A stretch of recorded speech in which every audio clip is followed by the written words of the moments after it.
Hello, welcome back to my channel. पैर में मोच आई है, उसका दूसरा दिन है आज। ऐसा का वैसा ही है, कोई बदलाव नहीं आया। दवाई बस सुबह शाम एक एक टैबलेट दी थी, मुझको कोई दवाई असर नहीं करती, इसलिए पैरों में ऐसे का वैसा ही दर्द है। और बस काम कर रही थी, सुबह जैसे तैसे किया था थोड़ा बहुत काम, चाय अनिल बना के चाय नाश्ता करा के वो ऑफिस चले गए थे। बहुत काम था वो किया था, उसके बाद सो गई थी। सोने के बाद मैं उठी हूँ 4 बजे अनिल ने कॉल किया, तभी उठी और फिर बर्तन किए। अब झाड़ू निकालना है, तो जैसे तैसे मैं झाड़ू निकाल रही हूँ। और आज मैंने पता किया है कि यहाँ पे कोई मौच उतारता होगा, तो वहाँ मौच उतारने के लिए जाऊँगी। और पैर की तो इतनी सूजन हो गई है, मैं आपको दिखाती हूँ। देखो पैर में कितनी सूजन हो गई है और बहुत दर्द कर रहा है। और मैंने विक्स की गोलियां खा खा के पूरे घर में विक्स की रैपर कर दिए, क्योंकि रात से मुझे सर्दी खांसी बुखार जैसा भी हो गया है। तो ये भी विक्स की गोली खा के थोड़ा सा गले में ऐसे खराश है तो हल्का हो जाए। नींद तो हो जाती है, जब ज़्यादा दर्द होता है तो नींद खुल जाती है और फिर मैं सो जाती हूँ। और आज मैंने बहुत नींद खींच ली, 1:30 बजे सोई थी, 3:45 बजे उठी। और रात को भी थोड़ी बहुत नींद हुई नहीं हुई ऐसा था, क्योंकि जब दर्द उठता है ना पैर में, चलती हूँ तो ज़्यादा होता है और सोती हूँ तो आराम मिलता है। लेकिन मैं अकेली हूँ तो घर का काम कौन करेगा, सब मुझे ही करना पड़ता है, कोई करने वाला तो है नहीं। और हर वक्त ऐसा ही होता है, जब मैं बीमार होती हूँ ना तब मेरी हालत ख़राब हो जाती है। सारे काम मुझे मैनेजमेंट करना पड़ता है, सब मुझे करना पड़ता है। तब मुझे थोड़ा सा ऐसा लगता है कि यार इस टाइम पे भी कोई नहीं होता साथ में। अनिल होते हैं, लेकिन अनिल की भी ऑफिस का काम होता है, तो वो ऑफिस का काम छोड़ के तो घर पे नहीं बैठेंगे ना। तो बस उनको भी जितना होता है उनसे उतना वो करते हैं, बाकी तो सारा मुझे ही करना पड़ता है। तो बस भगवान का नाम लेके चल रही हूँ। और क्या कर सकते हैं। मम्मी ने कॉल किया था, उनको भी किसी को भी मैंने बताया नहीं है कि मेरे पैर में इतना मोच आ गया है। तो मेरी सिस्टर ने वीडियो कॉल किया तो उसको पता चला कि मेरा पैर में ऐसे मोच आ गया है। तो फिर मम्मी ने बोला कि आ जाओ इधर, सब कैसे मैनेज कर रही हो, काम कैसे कर रहे हो, खाना कैसे बना रहे हो, सब कैसे कर रहे हो। तो खाना तो देखो मैंने कल से सुबह बनाया था, उसके बाद से मैंने कोई खाना ही नहीं बनाया। और रात को खाना अनिल लेके आए थे, क्योंकि मेरे से ज़्यादातर खड़ा ही नहीं हुआ जा रहा, तो मैं कैसे खाना बनाऊँ। जैसे तैसे करके अभी बर्तन धोए, आधे अनिल धो गए थे, आधे मैंने धोए। अब झाड़ू निकालना है, धीरे धीरे निकाल लूँगी। और खाना भी मैंने बोला अनिल को कि मैं धीरे धीरे बना लेती हूँ, लेकिन उन्होंने मना बोला कि नहीं मैं लेके आ रहा हूँ। तो फिर सुबह तो अनिल ने चाय बनाई थी, और दोपहर को मैं जो था वो थोड़ा बहुत ऐसे खा लिया। दोपहर को तो कुछ नहीं खाया, अभी 4 बजे खाया मैंने। और अब फिर से झाड़ू निकाल रहे, फिर देखती हूँ चाय बना के थोड़ी सी पी लूँगी, ताकि गले में भी थोड़ा सा राहत हो। और चलो काम कर लेती। तो अभी बज रहे हैं 7 और मैं जा रही हूँ मोच उतारने के लिए। तो मोच उतार के आके आपसे मिलती हूँ। अभी जस्ट मोच उतार के आई, और 3 दिन जाना है, मतलब आज एक दिन हुआ, कल एक दिन और परसों, ऐसे 3 दिन मोच उतारनी है। और जब मोच होती है तो दवाई कोई काम नहीं आती, सिर्फ मोच उतारने से ही मोच ठीक होती है। और आज मैंने कोई चाय वाय नहीं पी, कल भी चाय नहीं पी थी, परसों भी शायद नहीं पी थी। तो अब शायद सोच रही हूँ थोड़ी सी चाय बना के पी लूँ और फिर खाना बना लूँ। तो रोज़ का बाहर का भी खाना अच्छा नहीं है, उससे फिर प्रॉब्लम होती है बाहर का खाना खा के, कि कभी कभार हम बना नहीं सकते और कुछ प्रॉब्लम हो तो चलता है। लेकिन आज मुझे लगता है मैं बना लूँगी, लेकिन फिर भी देखती हूँ, थोड़ी देर रिलैक्स आराम करती हूँ, उसके बाद देखती हूँ मैं बना पाऊँगी तो मैं बना लूँगी, नहीं तो रेडीमेड खा लेंगे। और क्या करें, हाल कैसा हो गया है मेरा, बाल बनाने का भी टाइम नहीं मिला। टाइम तो टाइम ही टाइम है, लेकिन क्या करें, सिचुएशन ऐसी है कि चल रहा है सब कुछ। और कब का मैंने आपको बोला कि चाय बनाती हूँ, लेकिन चाय बनाई नहीं और यहाँ पे लेट गई। और बस मम्मी का फ़ोन आया तो मम्मी से बात कर रही थी, और मम्मी बोल रही थी मैं आ जाऊँ, तुम्हारी तबीयत नहीं है। तो मैंने बोला नहीं आना आपको, वहाँ पे फिर बहुत सारे काम होते हैं घर पे, मेरी वजह से आप परेशान होंगे।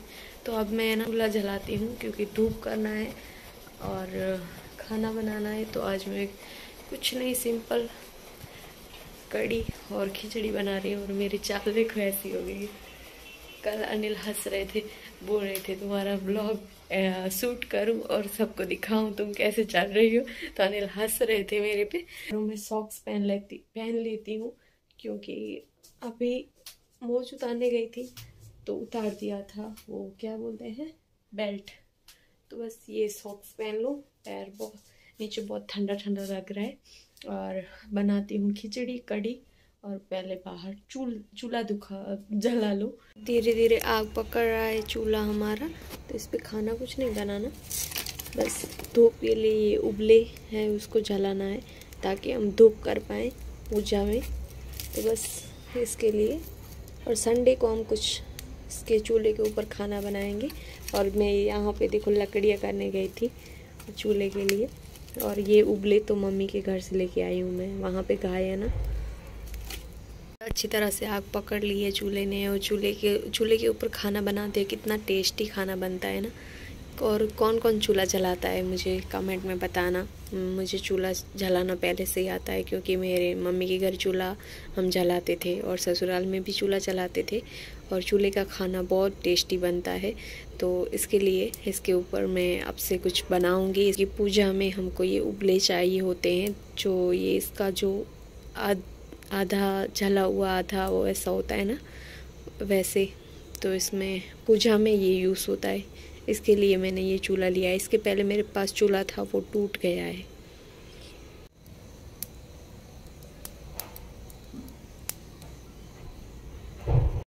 Hello, good morning. तो सुबह का चाय नाश्ता हो गया है हमारा, और बाहर मैं चूल्हे पे बैठी हूँ और सोच रही हूँ आंगन में से कचरा निकाल दूँ, और आज कैसे भी करके हमारे घर को थोड़ा सा चमकाना है, थोड़ा सा काम करना है, क्योंकि 2 दिन से लगातार ऐसे ही मैं थोड़ा बहुत काम कर रही हूँ।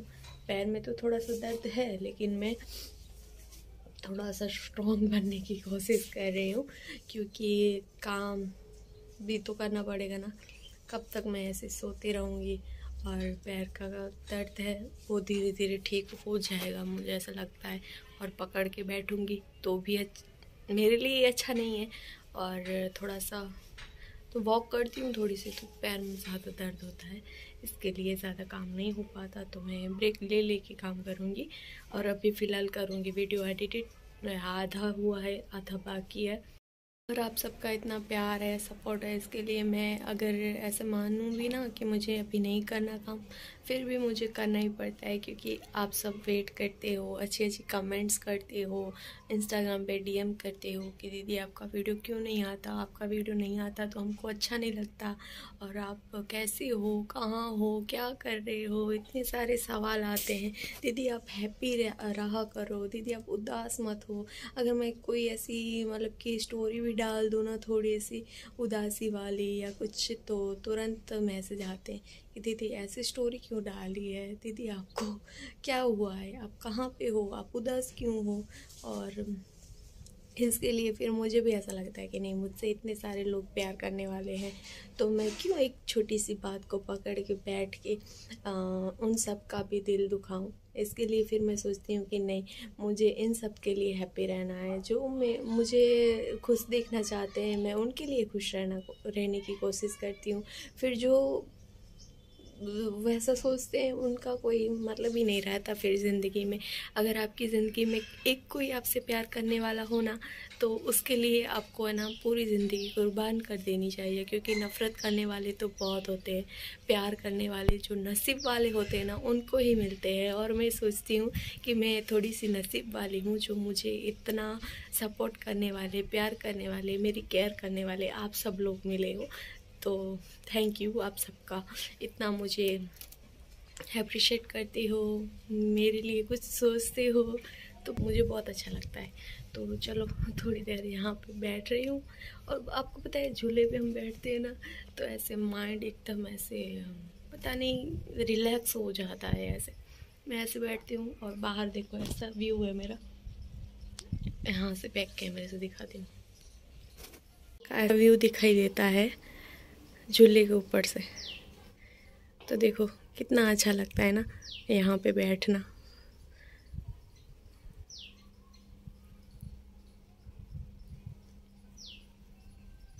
इस साइड भी मैंने ऐसे पौधे रखे हैं, तो पूरे चारों तरफ से हमको हरियाली हरियाली दिखाई देती है।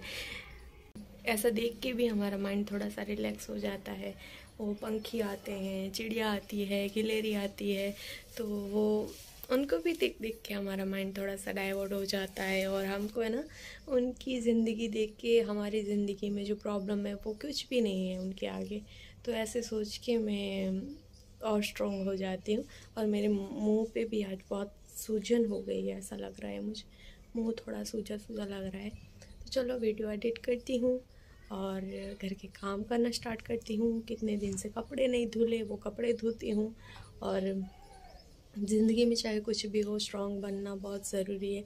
अगर हम ढीले हो जाते हैं तो फिर कुछ नहीं होता। थोड़ा सा दर्द सहना भी सीखना चाहिए हमें। वैसे तो मैंने बहुत सारे दर्द सहन किए हैं, लेकिन कभी कभी हम थोड़े से हो जाते हैं। तो आज मुझे कैसे भी करके मेरे मेरे सारे काम पूरे करने हैं। तो चलो थोड़ी देर यहाँ बैठती हूँ, फिर आपसे मिलती हूँ। दोपहर का खाने का टाइम है, तो मैंने वेज मैगी बनाई है, मतलब सारी वेजिटेबल डाल के। और यहाँ पे है हमारी छाछ। तो बस खाना खा लेती हूँ, और थोड़े बहुत काम हुए, थोड़े बहुत बाकी है। और वहाँ की है टीवी स्टार्ट, तो टीवी देख देख के खाना खा लेती हूँ मैं। तो 3 दिन के बाद पूरे घर को मैंने साफ़ कर दिया और थक भी गई हूँ। पूरा दिन लग गया घर के काम में, और बज रहे हैं 6, और मैंने चाय भी नहीं बनाई, चाय भी पीनी है, और घर पे कोई आने भी वाले हैं। तो अच्छा हुआ कि आज मैंने पूरा घर साफ़ कर दिया, क्योंकि जब हमारा घर गंदा होता है और तब हमारे घर पे कोई आता है तो कैसा लगता है ना, थोड़ा सा एम्बेरस फील होता है और अच्छा नहीं लगता। पूरा घर गंदा पड़ा होता है। तो 3 दिन से मेरा घर इतना गंदा पड़ा था, और पूरे दिन में मैंने घर का पूरा सारा काम कर दिया। 3 दिन के कपड़े थे वो वॉश कर दिए, और 3 दिन के नहीं, 4 दिन के कपड़े थे, क्योंकि मैं एक दिन छोड़ के एक दिन कपड़ा धोती हूँ। तो जिस दिन मुझे कपड़े धोने थे उसी दिन मैं गिर गई थी, तो इसके अगले वाले दिन के भी कपड़े पड़े थे। तो अभी देखो पैर इतना लंबा करके बैठी हूँ, बेल्ट नहीं बांधा, क्योंकि मोच उतारने जाना है। कल एक दिन हुआ था, आज दूसरा दिन है, तो मोच उतारने जाना है, तो वहाँ पे फिर से बेल्ट उतारना पड़ता है। तो मैंने सोचा कि अभी बेल्ट नहीं बांधती, और मोच उतारने के बाद फिर से मैं बेल्ट बांध दूँगी। तो 6 बज रहे हैं, और उन्होंने मुझे 6 बजे ही बोला था। तो मैं अनिल को कॉल कर रही हूँ कि वो कब आएंगे, क्योंकि फिर दूध वाला भी आने वाला है। तो सारी चीज़ें मैनेज करनी पड़ती है, और हालत तो ऐसी है, लेकिन क्या करें, कुछ कह भी नहीं सकते किसी को और सह भी नहीं सकते। मम्मी आज भी कॉल किया कि मैं आ रही हूँ तुम्हारे पास। माँ तो माँ होती है, माँ के जैसा कोई भी नहीं हो सकता। माँ अपने बच्चों को थोड़ा सा तकलीफ में देख के ऐसे भागी दौड़ी चली आती है। लेकिन मैंने मम्मी को मना बोला, क्योंकि वहाँ पे भी है ना, फिर बहुत सारे काम होते हैं। यहाँ तो मैं मैनेज कर लूँगी। मम्मी को बोला कि मैं आपके पास आ जाऊँगी, आप मत आना। तो माँ के जैसा कोई नहीं हो सकता सच में। दुनिया में जितना हमको माँ प्यार करती है ना, उतना कोई प्यार नहीं कर सकता। और सच में माँ से हम झगड़ते हैं, लड़ते हैं, उस पल ही माँ के बिना हमको चलता भी नहीं है। क्योंकि मैंने देखा है मेरी लाइफ में, जब भी कोई ख़राब टाइम आया है, ख़राब सिचुएशन आई है, या छोटी बड़ी बात कुछ भी हो, तो मेरे मम्मी पापा ने मुझे बहुत सपोर्ट किया है सच में। और मेरी माँ ने तो ऐसे क्या क्या नहीं दुख देखे मेरे पीछे। मेरे भाई बहनों में से किसी के पीछे इतना दुख नहीं देखा, इतना मेरे मम्मी पापा ने मेरे पीछे दुख देखा है। तो माँ पापा का दर्जा तो कोई नहीं ले सकता। तो मैं देखती हूँ, मुझे डॉक्यूमेंट के काम वहीं पे ही मैं जाने वाली थी। डॉक्यूमेंट के काम है, वहाँ सारे पूरे करने हैं। तो मैं जाऊँगी तो 2 दिन रुक के आ जाऊँगी।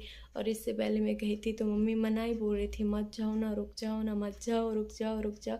लेकिन मैंने सोचा कि नहीं, सिलाई ख़त्म करनी है मम्मी, मैं सिलाई ख़त्म करके उसके बाद आऊँगी।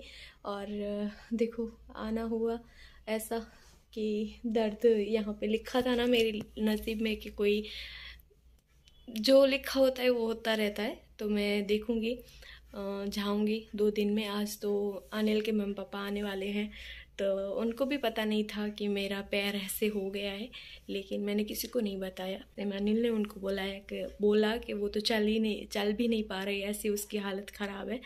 तो वो आएंगे और सारे काम करने हैं, खाना बनाना है। मैं सोच रही हूँ मैं सारी चीज़ें कैसे करूँगी, देखते हैं, लड़ लेंगे, कर लेंगे। आज पूरा दिन कर लिया तो अभी भी मैं कर लूँगी। और हार नहीं माननी चाहिए हमें, बस ज़िंदगी में चाहे कुछ भी हो हमें हार नहीं माननी चाहिए। इससे भी ख़राब से ख़राब सिचुएशन में मैं लड़ी हूँ, तो आज भी मैं लड़ लूँगी। ये जंग की तरह ही है, क्योंकि एक तो आप ठीक तरह से खड़े नहीं हो पा रहे हो और पूरे घर को आप संभाल रहे हो और घर की जिम्मेदारी कर रहे हो, खाना बना रहे हो, सबका ध्यान रख रहे हो, तो ये बड़ी बात है। मैं एक दिन ही सिर्फ खाना नहीं बना पाई। जिस दिन मेरा पैर में मोच आया उस दिन सुबह बनाया था, फिर शाम नहीं बनाया था। दोपहर को मेरा बना हुआ ही था, शाम को नहीं बनाया था। फिर नेक्स्ट दिन को सुबह को अनिल ने चाय बनाई थी और कल से फिर से मैंने स्टार्ट कर दिया है सारा खाना बनाना। सिर्फ एक दिन रात को ही हमने बाहर से मंगाया था, उसके बाद से मैंने कल भी खिचड़ी और ये सब ही बनाया था। तो आज हमको खिचड़ी, सब्ज़ी, इतनी सारी चीज़ें बनानी है, तो मैं अभी से प्रिपरेशन करूँगी, क्योंकि मेरे से तो जल्दी जल्दी कुछ होगा नहीं। तो बस मैं खाना बनाऊंगी, सारी चीज़ें प्रिपेयर करूंगी और अब भी जा रही हूँ मोच उतारने के लिए। तो आपको मिलूंगी नेक्स्ट ब्लॉग में। और अभी से दूसरा ब्लॉग स्टार्ट होगा तो ठीक है, नहीं तो मैं कल से ब्लॉग स्टार्ट करूंगी और ये ब्लॉग एडिट करूंगी। तो बस मिलूंगी आपको नेक्स्ट ब्लॉग में। और वीडियो पसंद आए हो तो लाइक करना, और चैनल पे पहली बार आए तो चैनल को सब्सक्राइब करना मत भूलना। प्रे करना कि मैं जल्दी से ठीक हो जाऊँ, क्योंकि मुझे भी ऐसा रहना अच्छा नहीं लगता, क्योंकि मैं काम करने वाली लड़की हूँ, बैठने वाली नहीं। तो मुझे काम करना अच्छा लगता है। तो प्लीज़ आप सब भी प्रे करना मेरे लिए कि मैं जल्दी से ठीक हो जाऊँ। तो चलो मिलती हूँ अगले ब्लॉग में, तब तक के लिए बाय बाय।